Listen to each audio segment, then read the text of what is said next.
स्वागत है आपका अपनी YouTube channel study with Aman cool में।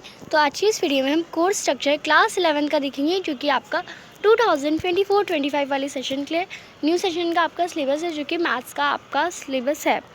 बाकी सब्जेक्ट का सिलेबस भी मेरे चैनल पर डल रखा है, तो आपने अभी तक नहीं देखा तो आप उसे ज़रूर देखें। एंड आपकी कोई 12th क्लास का या 11th क्लास का, मतलब 9th क्लास से 12th क्लास तक का CBSE का सिलेबस आ रखा है और वो सारा मेरे चैनल पर डल रखा है, तो आप उसे ज़रूर देखिए। एंड यहाँ पे सबसे पहले हम यूनिट्स की बात करते हैं। आपके मैथ्स में यूनिट्स होती है और यूनिट्स के अंदर चैप्टर आते हैं और यूनिट्स ही हमें डिवाइड बताती है कि हमारे कितने मार्क्स का चैप्टर्स वगैरह हैं। अब स्टेट जस्ट लाइक सेट्स, पहला आपका यूनिट है sets and function. Sets and function में 2-3 चैप्टर आ रहे हैं, 2 चैप्टर आ रहे हैं और ये 3-4 चैप्टर आपके सेट्स एंड फंक्शन में आ रहे हैं, 23 मार्क्स का है। तो उसी के बेसिस में हम डिवाइड करेंगे। जस्ट लाइक 3 चैप्टर आ रहे हैं, तो पहला चैप्टर हमारा 5 नंबर का होगा, दूसरा चैप्टर हमारा 5 नंबर का होगा और तीसरा चैप्टर 13 नंबर का भी हो सकता है, बिकॉज चैप्टर के अकॉर्डिंग हम डिवाइड करेंगे। चैप्टर अगर आपका तीसरा चैप्टर हार्ड है और उसमें ज़्यादा टॉपिक है, तो हम उसे ज़्यादा नंबर का देंगे। तो उस बेसिस पे आप चैप्टर्स को डिवाइड कर सकते हैं। यानी आपको ये ध्यान रखना है 23 मार्क्स में आपके 3 चैप्टर आएंगे। ऐसे मैं अभी आपको एक्सप्लेन कर रही हूँ। अब हम देखते हैं। तो सबसे पहले हम यूनिट्स में देख लेते हैं। पहला यूनिट आपका सेट्स एंड फंक्शन है, जो कि 23 मार्क्स का आएगा। दूसरा यूनिट अलजेब्रा है, जो कि 25 मार्क्स का आएगा। तीसरा यूनिट कोऑर्डिनेट ज्योमेट्री है, जो कि 12 मार्क्स की आएगी। दैन चौथी यूनिट कैलकुलस है, जो कि 8 मार्क्स की आएगी। पाँचवीं यूनिट स्टैटिक्स एंड प्रोबेबिलिटी है, जो कि 12 मार्क्स की आएगी। टोटल पेपर आपका 80 मार्क्स का होगा। 20 मार्क्स का इंटरनल असेसमेंट होगा, 80 मार्क्स का पूरा पेपर है। कोई चैप्टर वाइज वेटेज नहीं है, वो मैं आपको खुद ही बता रही हूँ। तो पहला यूनिट है आपका सेट्स एंड फंक्शन, जो कि पहला चैप्टर आपका आएगा सेट्स, दूसरा चैप्टर आएगा रिलेशन एंड फंक्शन एंड तीसरा चैप्टर आएगा ट्रिग्नोमेट्रिक फंक्शन। एंड यहाँ पे 3 चैप्टर, जैसे मैंने आपको बताया 3 चैप्टर आएंगे, जिसमें सेट्स काफ़ी इजी चैप्टर है बट इम्पॉर्टेंट भी है, क्योंकि सेट्स के जो टॉपिक्स हैं वो बहुत ज़्यादा चैप्टर में, जस्ट लाइक प्रोबेबिलिटी में लगेंगे, लास्ट में चैप्टर में लगेंगे और बाकी चैप्टर्स में भी थोड़ा थोड़ा यूज़ होता है sets, just like relation function में भी यूज़ होता है। तो सेट ज़्यादा 23 मार्क्स में अगर हम सबसे ज़्यादा ट्रिग्नोमेट्री आइडेंटिटीज़, तो उसे हम 10 मार्क्स का दे देते हैं। देन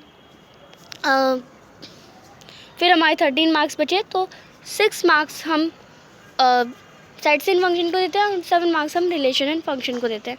तो ये आपका कुछ इस टाइप से डिवाइड हो जाएंगे चैप्टर्स, बिकॉज मैंने पढ़ रखा है, मुझे पता है कि कैसे चैप्टर्स आपके हार्ड एंड ईजी हैं।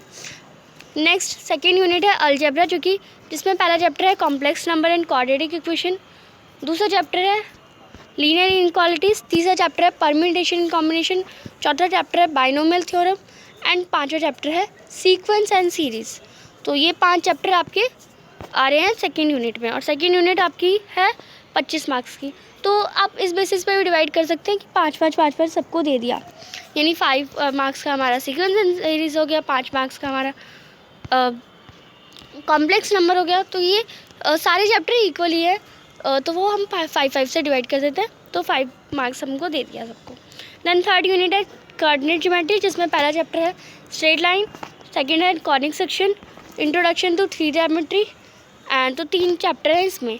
तो 3 चैप्टर है कोऑर्डिनेट ज्योमेट्री 12 नंबर की, जिसमें से आप कोऑर्डिनेट ज्योमेट्री में जो इंट्रोडक्शन वाली 3 डायमेंशनल ज्योमेट्री है वो 2 मार्क्स की, वो बहुत छोटा चैप्टर है, बहुत ज़्यादा छोटा चैप्टर है और पूरा 10th का कॉन्सेप्ट है, तो वो तो कुछ है ही नहीं मतलब। तो ये 2 मार्क्स का हो गया। बाकी कॉनिक सेक्शन बड़ा चैप्टर है, काफ़ी अच्छा चैप्टर है और स्ट्रेट लाइन आपका हार्ड चैप्टर है यहाँ पे, तो स्ट्रेट लाइन को 6 नंबर ले लेंगे हम और कॉनिक सेक्शन को 4 नंबर का, और ये आपका 12 मार्क्स की आपकी थर्ड यूनिट भी हो गई। कैलकुलस, जो कि आपकी 4th यूनिट है, जो कि 8 मार्क्स की आएगी और यही कैलकुलस 12th क्लास में 35 नंबर की आती है, तो इसे अच्छे से ध्यान से रखना है। और limits and derivative calculus 8 number का पूरा यही एक चैप्टर है, जो कि 8 नंबर का आपको इसे पढ़ना है। दैन स्टैटिक्स एंड प्रोबेबिलिटी आपका बचेगा, तो हमारा ये एक बार मैं चेक कर लूँ, स्टैटिक्स एंड प्रोबेबिलिटी आपकी फिर ये 12 नंबर की है। तो स्टैटिक्स एंड प्रोबेबिलिटी अपने आप में ही दोनों बराबर ही चैप्टर कहलाते हैं और ये आप 6 नंबर का इन्हें मान सकते हैं। इनमें से प्रोबेबिलिटी को आपको प्रोबेबिलिटी को बहुत अच्छे से पढ़ना है, बिकॉज स्टार्टिंग की प्रोबेबिलिटी ईजी है, बट जो क्वेश्चन आते हैं उसमें घुमा फिरा के आते हैं एंड सेट्स वगैरह जोड़ देते हैं ना इसमें, तो थोड़ा और हार्ड हो जाता है इसके लिए।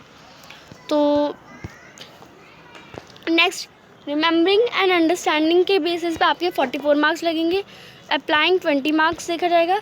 एनालाइज एंड इवैल्यूएट करना, कंप्लीट करना आपका 16 मार्क्स का देखा जाएगा। टोटल 80 मार्क्स का पेपर होगा। चैप्टर वाइज कोई वेटेज नहीं है। और चॉइस आपको दी जाएगी। चॉइस किस बेसिस पे दी जाएगी? चॉइस आपको दी जाएगी मतलब अगर आपका 80 मार्क्स का पेपर है तो हर 3-4 क्वेश्चन के बीच में एक क्वेश्चन आएगा जो कि अथवा में आएगा, यानी चॉइस दी जाएगी उस क्वेश्चन को करने के लिए। एंड इंटरनल असेसमेंट की बात कर ले तो आपका 20 मार्क का इंटरनल असेसमेंट होता है, जिसमें पीरियोडिक टेस्ट 3 टेस्ट होते हैं। सबसे पहले एक होता है हाफ ईयरली से पहले यानी जुलाई अगस्त में, एक होता है हाफ ईयरली यानी सितंबर अक्टूबर। हाफ ईयरली ऑफकोर्स सितंबर में ही होता है आपका जो हाफ ईयरली के एग्ज़ाम होते हैं, और एक होता है हाफ ईयरली के बाद। ये वाला 20 नंबर का होता है, ये वाला 80 नंबर का होता है, और ये वाला 20 नंबर का होता है। तो जो 20 नंबर वाला है उसे 5 में डिवाइड कर जाता है। 80 वाले को 20 में पहले डिवाइड करते हैं, फिर 5 में डिवाइड करते हैं, फिर 20 वाले को भी 5 में डिवाइड करते हैं। और इसमें से अगर मान लो आपके इसमें 5 में से 4 आए, इसमें 5 में से 5 आए, और इसमें 5 में से 5 आए, यानी मतलब डिवाइड करने पे तो 5 में से 5 ही दे देंगे। तो आपकी अगर इसमें कम है तो इसे निगलेक्ट कर दिया रहेगा। ज़रूरी नहीं कि पहले हुआ तो इसे भी लेंगे, इसे निगलेक्ट कर देंगे और बेस्ट दोनों में से जो आपके नंबर होंगे वो लिया जाएगा। तो आपको बेस्ट 2 आउट ऑफ 3 लिया जाएगा। 10 मार्क्स यानी 3 पेपर होंगे पर आपके 2 के ही मार्क्स लगेंगे और बेस्ट लगेंगे। एंड मैथमेटिक्स एक्टिविटी जैसा आपका प्रैक्टिकल होता है और आपका प्रोजेक्ट वगैरह आपका बनाना होता है वो 10 मार्क्स का हो जाएगा। नेक्स्ट